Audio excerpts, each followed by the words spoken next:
বিসমিল্লাহির রহমানির রহিম। আজকে ৩ নং ইটালি ইউনিয়নের ৩ নং ওয়ার্ডের সতর গ্রামে আমরা এসেছি। এখানে মানুষের যোগাযোগের রাস্তা একটাই রাস্তা, এটার সঙ্গে সিংড়ার যোগাযোগ এবং জামতলী সহ বিনগ্রাম সহ বিভিন্ন এলাকায় ইউনিয়নের একটি আমি বলবো গুরুত্বপূর্ণ একটি গ্রাম। এই গ্রামে প্রায় ১৫০০ মানুষের বসবাস। এই গ্রামে চলাচলের এই রাস্তাটা অনেকটাই আপনারা দেখতে পাচ্ছেন যে পানিতে নিমজ্জিত। তো এই পানিতে নিমজ্জিত হওয়ার কারণে ছোটো ছোটো বাচ্চারা স্কুলে যায়, গ্রামের যারা মুরব্বী যারা মানুষজন যারা চলাফেরা করে তাদের চলতে অনেক সমস্যা হয়।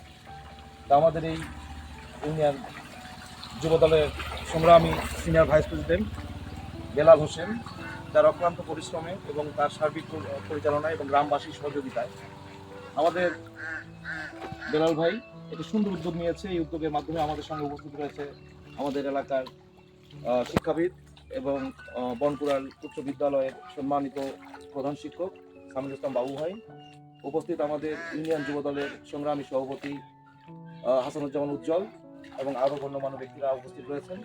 তা আমরা আসলে কি যে বিএনপি জনগণের কল্যাণের কাজ করে, এটা তো ছোট্ট একটি কাজ।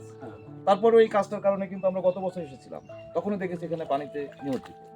বর্ষাকাল এখন স্বাভাবিক কারণে এই কাজটা আরো আগে করা যেত, কিন্তু আপনারা তো বোঝেন যে আমাদের উদ্যোগ নিতে সেটা বাস্তবায়ন করতে একটা অর্থের প্রয়োজন আছে। প্রায় 200 ফিটের মধ্যে এখানে খনন করা হয়েছে।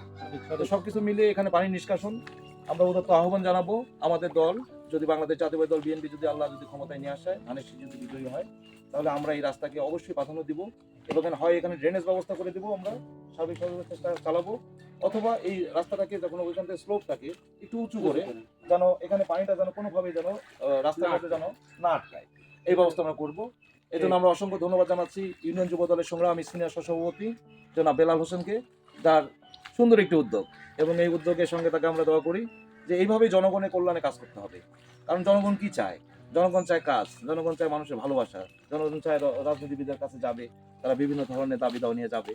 জনগণের কল্যাণে আমাদের কাজ করাটাই হচ্ছে আমাদের মেন লক্ষ্য। সুতরাং ধন্যবাদ বেলাল হোসেনকে, ধন্যবাদ এলাকাবাসীকে, এবং আপনারা সবাই আগামী দিনে ধানের শীষের পক্ষে থাকবেন, আপনারা বিএনপির পক্ষে থাকবেন। আমরা ঐক্যবদ্ধভাবে একটি সুন্দর সুশৃঙ্খল একটি উন্নত সমৃদ্ধ বাংলাদেশ গড়ে তুলব। সবাইকে ধন্যবাদ। আসসালামু আলাইকুম ওয়া রাহমাতুল্লাহ।